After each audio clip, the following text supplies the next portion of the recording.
The threat of fires is growing. How does it make sense for the federal government to zero out these programs that you said are so critical?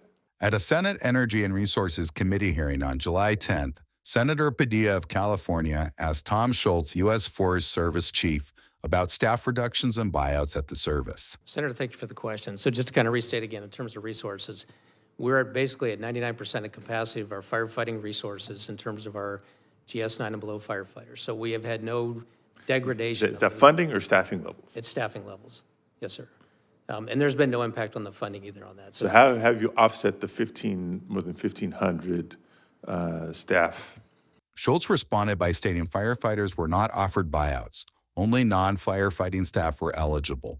Firefighters that are classified as firefighters were not eligible for DRP, so none of them took DRP. We had other staff that were non-fire personnel that do have red cards. And we had, like you mentioned, we had about, I think we had 4,000 took DRP and another 1,000 that retired outside of DRP. And there was about 1,400 that did have red cards. So those are the folks that you're referring to. We don't have numbers yet. They've just been kind of coming back on in the last couple of weeks.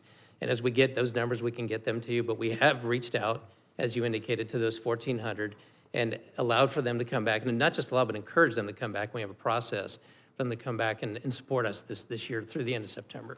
The senator continued to press the Forest Service chief about program cuts. From past fires in California, including Santa Rosa, years ago, Los Angeles more recently, these are the types of programs that we should be supporting. I asked you about the FY25 numbers. Do you know what the FY26 numbers? My understanding is the president's proposed budget zeroes out this program. How does that make any sense? So, Senator, I think what the intent of that program in 26 is to transfer that responsibility to the states. That's the intent of that, and that giving the states some heads up that that's coming. Look, as every state that I'm aware of is having a tougher budget picture to face. The threat of fires is real. The threat of fires is growing. How does it make sense for the federal government to zero out these programs that you said are so critical?